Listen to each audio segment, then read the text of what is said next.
Greetings. In today's video we will discuss about a book called Nudge, the final edition by Richard H. Thaler and Cass R. Sunstein. After we run through summary and detail by chapter, we will have a look at the key takeaways. And stay with me till the end of video for bonus fun facts. Nudge, the final edition is a book written by Richard H. Thaler and Cass R. Sunstein that explores the concept of nudging as a means of influencing people's behavior towards better outcomes. The book provides an overview of the principles and applications of behavioral economics, a field that combines insights from psychology and economics to understand how people make decisions. The authors argue that people often make irrational or suboptimal decisions due to biases and heuristics in their thinking. They propose that policymakers and organizations can use small, subtle nudges to encourage people to make better decisions without forcing or restricting their choices.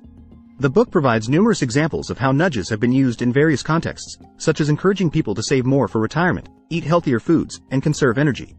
The authors also discuss the ethical considerations of nudging, including the potential for abuse and manipulation.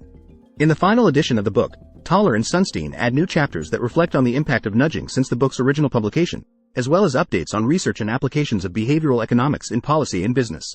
Overall, Nudge offers a compelling and accessible introduction to the principles and applications of behavioral economics and provides insights into how small nudges can lead to better outcomes for individuals and society as a whole.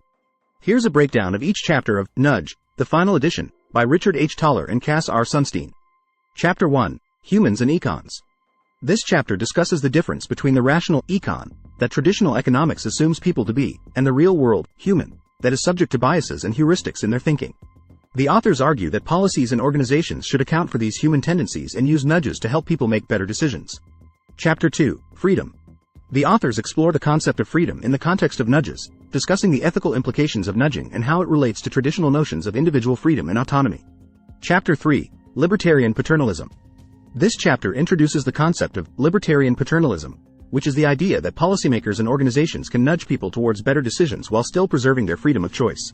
The authors discuss the principles and applications of libertarian paternalism and how it differs from traditional forms of paternalism. Chapter 4, Choice Architecture. The authors discuss how the way choices are presented, or choice architecture, can have a significant impact on the decisions people make. They provide examples of how choice architecture can be used to nudge people towards better decisions, such as making healthy foods more prominent in cafeteria lines. Chapter 5, Golden Eggs and Dark Corners.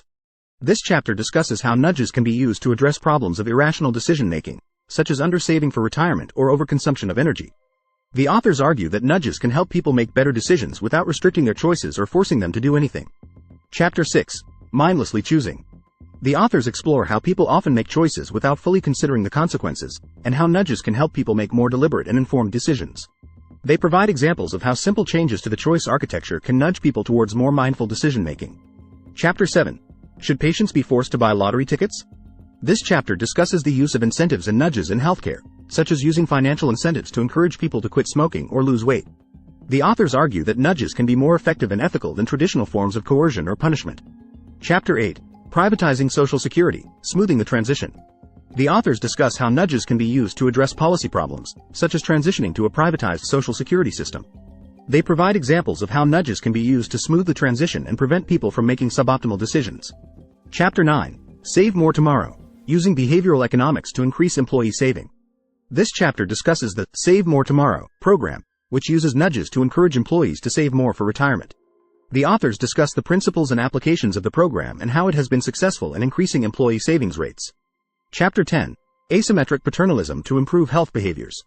This chapter discusses the use of asymmetric paternalism, which is the idea that nudges can be used to help people make better decisions while still preserving their freedom of choice. The authors provide examples of how asymmetric paternalism can be used to improve health behaviors, such as using nudges to encourage people to exercise more. Chapter 11, Improving Decisions About Health, Wealth, and Happiness. The authors discuss how nudges can be used to help people make better decisions about their health, wealth, and happiness. They provide examples of how nudges can be used to address problems of irrational decision-making, such as undersaving for retirement or overconsumption of energy. Chapter 12, Climate Change. This chapter discusses how nudges can be used to address climate change, such as using social norms to encourage people to conserve energy. The authors also discuss the ethical implications of nudging for climate change and the potential for abuse and manipulation. Chapter 13, Objections.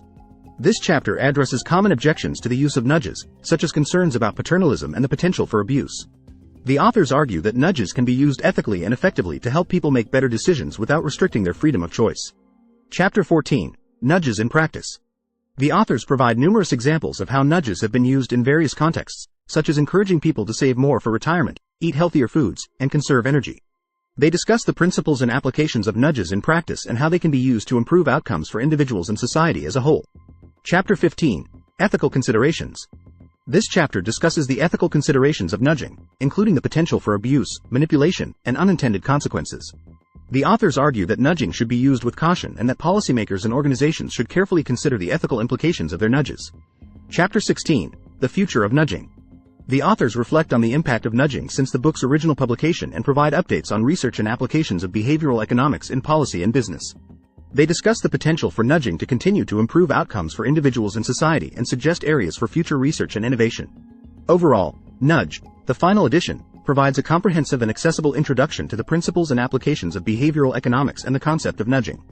The book provides numerous examples of how nudges have been used in practice and offers insights into how small, subtle nudges can lead to better outcomes for individuals and society as a whole.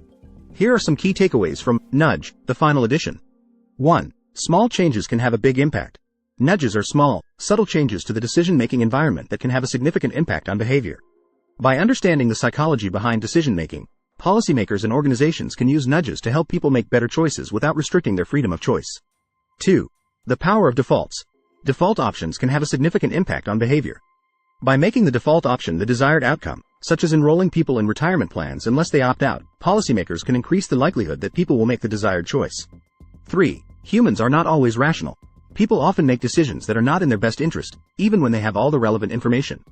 By understanding the cognitive biases that influence decision-making, policymakers and organizations can design nudges to help people overcome these biases and make better choices.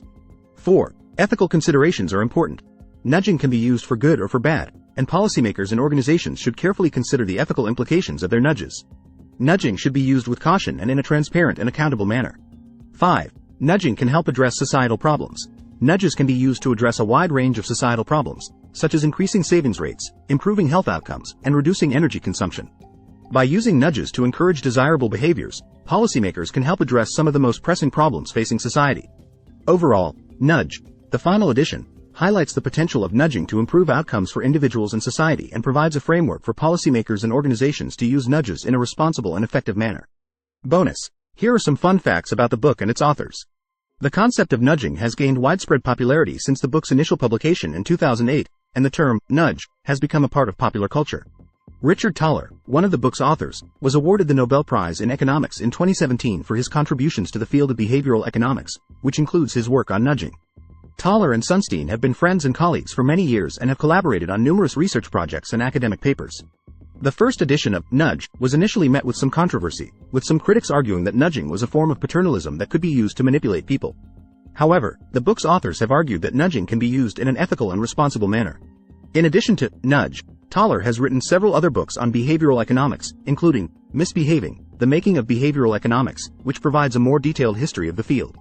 Sunstein has written extensively on a wide range of topics, including administrative law, constitutional law, and behavioral economics. He has also served as an advisor to several U.S. presidents, including Barack Obama. The final edition of Nudge includes new chapters on topics such as climate change, ethical considerations, and the future of nudging. Thank you for watching this video. Hope you find it useful to develop better you better me. If you like this video, please like and subscribe, and don't forget to check my other videos.